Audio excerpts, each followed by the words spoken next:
Dobro vas našao, hvala.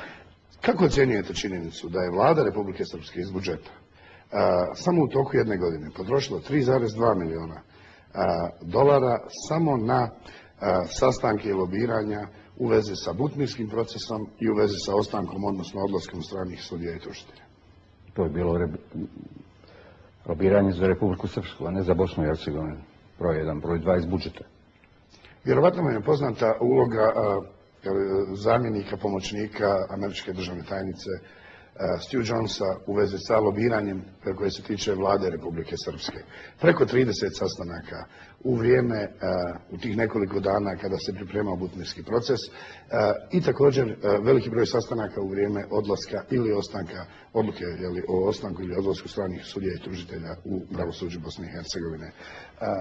Jedan američki diplomata mi je svojevremeno govorio prije nekih 3-4 mjeseca, visoko pozicionirani, da je najveći problem američke administracije takozvani middle level, srednji nivo diplomatije, gdje upravo spada gospodin Jones. Kako vi ocjenjujete njegovu ulogu u čitavoj ovoj stvari, posebno ukoliko uzmemo u obzir da je na kraju butmirski proces završio kao spisak želja konkretno Milorada Dodika i da su strane sudije i tužitelji otišli iz BiH suda i tužiteljstva?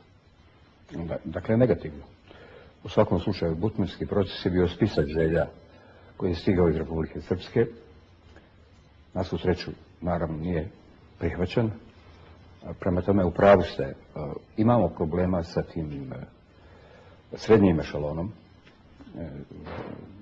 zvaničnika u Sjedinjenim Američkim Državama i ne samo tamo. Da je politika Sjedinjenih Američkih Država nešto sasvim drugo, ono što čujemo od predsjednika Obame, od šefa State Departmenta gospođe Hillary Clinton, je sasvim nešto drugo. Butmirski sporazum, takav kakav je rezultat upravo rada tog srednjeg ešalona koji su, ne znam čime motivisani, sada nije bitno, ali činjenica da se butmirski proces mora ocijeniti negativno. To je apsolutno spisak želja koji je stigao i iz nekog razloga ti ljudi su stali na stranu tog rješenja, vjerujući da je to rješenje koje može proći brzo i tako dalje. Zanimljivo je saopštenje koje se pojavilo iz američke ambasade. Rijetko kada su Amerikanci ovdje u Bosni i Hercegovini tako promptno reagirali na nešto što je objavljeno u medijima u Bosni i Hercegovini. Oni su kazali nakon objavljivanja priče o Queen and Gillespieju da, citiram, da su ti navodi objavljeni u magazinu u kojem vi sada gostujete neodgovorni, skandalozni i uvredljivi. I, citiram dalje, tačno je da se zvaničnici SAD u sklopu svojih redovnih aktivnosti susreću sa različitim grupama i pojedincima, uključujući i lobiste. To činimo da bismo shvatili sve aspekte određenog pitanja. Dakle, nisu ništa demantirali, ali su ipak sve nazvali skandaloznim, neodgovornim i uvredljivim. Lobiranje je naravno dozvoljeno, zakonom uređeno. Međutim, ja imam problema sa jednim aspektom lobiranja. Ukoliko su to ljudi koji su ovdje bili, recimo zamjenici visokog predstavnika, Ralfa Johnsona, sa, dakle, takozvani insajderi kojima je sve poznato, koji su bili plaćeni za to, i nakon izvjesnog vremena se pojave kao lobisti jedne strane u Bosni i Hercegovini, dakle, koristeći informacije i položaje koje su ranije zauzimali. S tim imam problema, to nije u redu. Nije u redu prema Bosni i Hercegovini, to nije jedna fair igra i to nije lobiranje samo. To je, dakle, politički utjecaj i to bi trebalo promijeniti.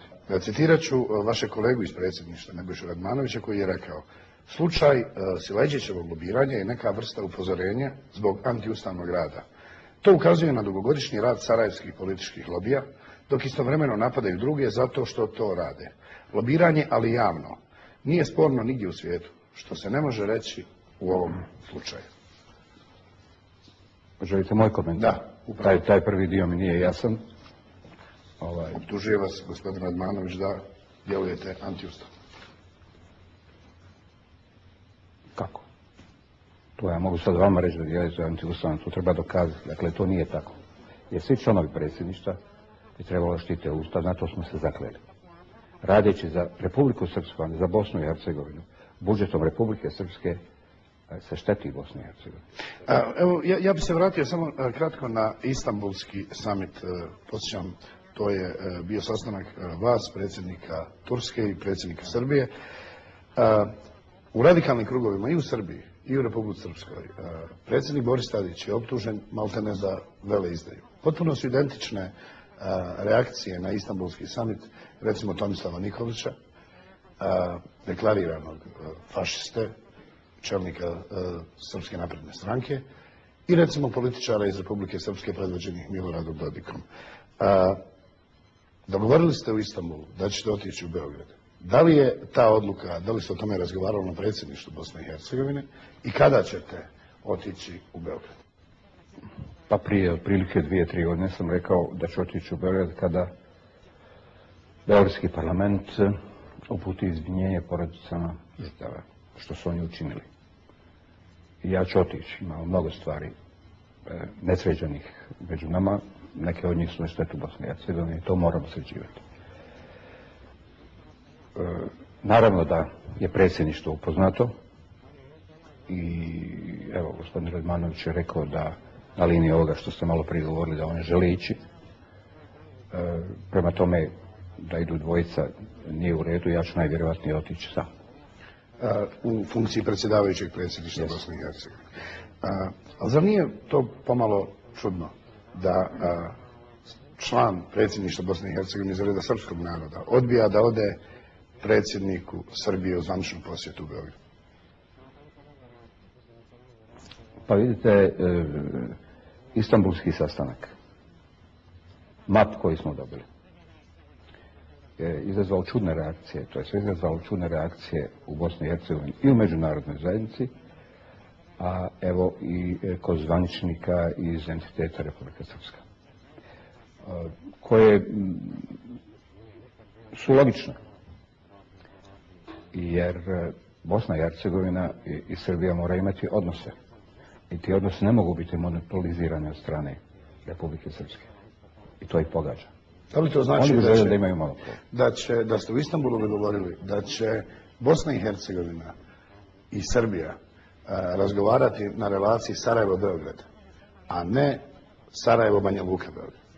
Da, to znači to. To znači da dvije države razgovaraju normalno. Preko predsjedništava dogovorit ćemo i sastanak vlada, napraviti jednu međuvladnu komisiju za mnoga pitanja koja su otvorena od granica do korištenja hidropotencijala i tako dalje. To je normalan odnos kao i svakoj državi. Ukoliko gospodin Špirić pristane na to, budući da Radmanović ne želi? Ukoliko gospodin Špirić pristane? Da. Gospodin Špirić je imenovan od strane predsjedništva i on će raditi ono što on predsjedništvo kaže. Pomenuli ste MAP. Nema nikakve dileme da je veliki utjecaj na naš prijem u MAP imala diplomatija Republike Turske, koja očigledno uzima primat u regionu u vezi sa diplomatskim aktivnostima. Svojevremeno je prije nekoliko dana Hane Svoboda, inače predsjednik socijalista u Europskom parlamentu, izjavio, citiram, nakon izbora, misli na izbore u oktobru, okrenut ćemo novu stranicu prema Bosni i Hercegovini. Onda ćemo imati posebne poruke i za Milorada Dodika, i za Harisa Siledžića, ali i za Tursku i njenu ulogu u regionu, završen citat. Molim vas za komentar. Ne znam, možda to nije potpuno. On je rekao Turska koja podržava samo jednu stranu u Bosni i Hercegovini. Sad, koju stranu prema gospodinu Slobodi treba podržava Turska? Pa naravno Bosnu i Hercegovinu. I sad on će reći Turskoj i tako. To malo zvuči kao prijetnja, on će poslati poruke. Ja. Poruke takve vrste smo primali uobličene u granate, koncentracione logore, genocide i tako dalje u ovoj zemlji. Nismo slabi, nećemo kapitulirati. A ta poruka je u stvari poruka Bošnjacima i poruka Turskoj. Šta više reći? Hoćete li odgovarati gospodinu Slobodi zbog ove izjave?